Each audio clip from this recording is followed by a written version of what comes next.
मुस्लिम विरोधी बताने के पीछे का एकमात्र मैंने कहा कि इस समय मुस्लिम के वोटों को अपने अपने बैंक के रूप में इस्तेमाल करने की लड़ाई कांग्रेस सहित भाजपा विरोधी दलों के अंदर चल रही है। इसके कारण से सब मुसलमानों का अपने को हितैषी दिखाना चाहते हैं, लेकिन मुसलमानों का सही में सच्चा हितैषी अगर कोई है तो वह प्रधानमंत्री श्री नरेंद्र मोदी जी हैं, जो उनके जीवन के अंदर जो भयानक संकट के दौर से जो गुजर रहे थे, घर नहीं था, पीने का पानी नहीं था, खाने का अन्न नहीं था, दवाई की व्यवस्था नहीं थी, पढ़ाई की व्यवस्था नहीं थी, वह सारी व्यवस्थाएं प्रदान करने का काम माननीय नरेंद्र मोदी जी के नेतृत्व वाली केंद्र सरकार और आदरणीय योगी आदित्यनाथ जी के नेतृत्व वाली प्रदेश सरकार अर्थात डबल इंजन सरकार ने किया है। इसलिए इस प्रकार के जो बयान दे रहे हैं वो केवल वोट बैंक की राजनीति। धन्यवाद। वक्फ बोर्ड को लेकर सोनिया गांधी ने कहा है कि मनमानी की जा रही है, पारित किया गया है। मुस्लिम तुष्टीकरण की जो राजनीति करते हैं वह मनमानी कहेंगे, और जो पारदर्शिता चाहते हैं, जो भ्रष्टाचार से मुक्ति चाहते हैं, जो गरीब मुसलमान जो 90% से ज़्यादा उसका भी भला चाहते हैं, जो कुछ लोगों की जागीर बन करके वक्फ बोर्ड रह गया था और वह कांग्रेस ने साजिशन ऐसा किया था। कांग्रेस की साजिश के कारण ही जम्मू कश्मीर में 370 जैसा एक ऐसा भारत माता के हाथ में हथकड़ी और पैर में बेड़िया पहनाई गई थी, उसे भी माननीय नरेंद्र मोदी जी के नेतृत्व वाली सरकार ने समाप्त किया।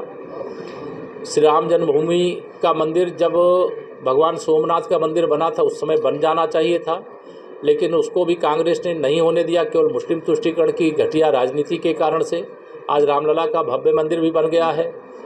ट्रिपल तलाक यानी कांग्रेस वह पार्टी है कि देश की सर्वोच्च अदालत ने शाहबानो मामले में फैसला दिया कि उसको गुजारा भत्ता उसके पति के द्वारा दिया जाए, लेकिन बहुमत का दुरुपयोग उस समय कांग्रेस की सरकार ने किया और मुस्लिम पर्सनल लॉ बोर्ड के अनुसार शाहबानो के मामले में सुप्रीम कोर्ट के फैसले को बदला।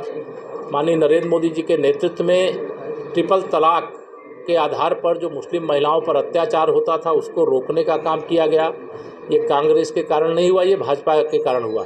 अब जो मुस्लिम वक्फ बोर्ड में संशोधन का जो बिल आया है उसमें जो बड़ा घोटाला था, बड़ा भ्रष्टाचार था, बहुत मनमानी थी, उससे बाहर ला करके जो गरीब मुसलमान है अब उसका भला होगा।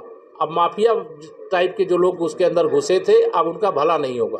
अब कोई भी ज़मीन को वक्फ वाले पहले कह देते थे कि ये सर्किट हाउस है, अब वो कह दें वक्फ बोर्ड वाले, इसके पहले जो कानून चल रहा है वर्तमान में, अगर सर्किट हाउस को कह दें ये वक्फ बोर्ड का है तो ये वक्फ बोर्ड का हिस्सा मान लिया जाता था। लेकिन अब जिला का जो कलेक्टर होगा उसकी अगुवाई में जांच होगी कि वक्फ की ज़मीन है तब तो वक्फ में दर्ज होगी, ये नहीं कि उन्होंने कह दिया इसलिए नहीं दर्ज हो जाएगी। ऐसे बहुत अच्छे फैसले इस कानून का पूरा देश स्वागत कर रहा है और मैं बधाई दे रहा हूँ। जेडीयू के नेता सुप्रीम कोर्ट जाना चाह रहे हो किसी मामले को लेकर?